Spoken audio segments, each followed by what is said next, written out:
The other day at the gym, I was asked about stretches to improve posture. This one is by far my favorite. It is the most fun, the most effective, and you did it as a kid. So here we go. But before we do that, let's think about what we need to stretch. So what happens as we round in age is these muscles here, all the hip flexors, think any muscle that's in your front pocket.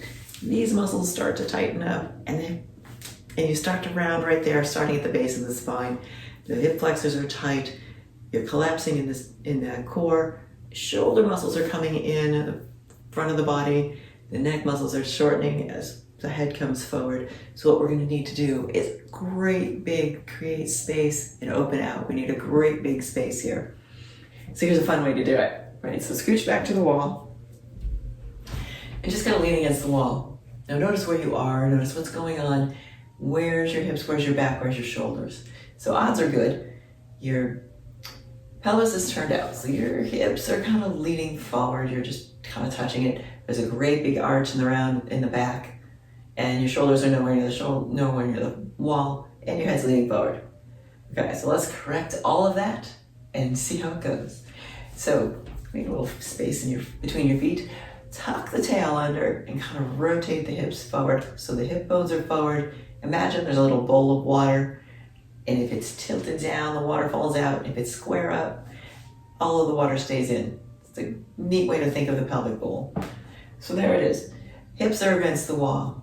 You're going to notice all the way up the front of the legs. This might be talking to you already, and that might be enough, but if there's more, think about this. What happens if you bring the shoulders to the wall?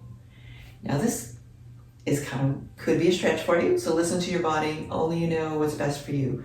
But see what happens if you bring the shoulders to the wall.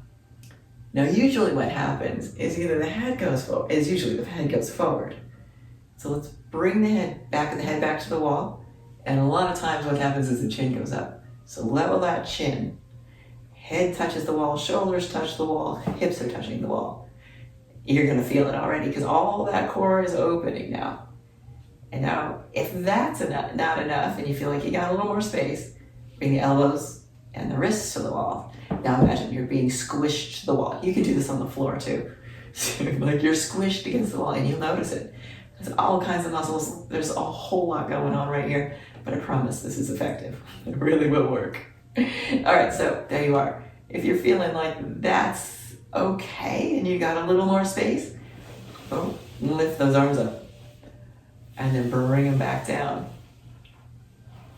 It's gonna be easiest at first to keep the shoulders on the wall, the elbows bent. So bring it up and down.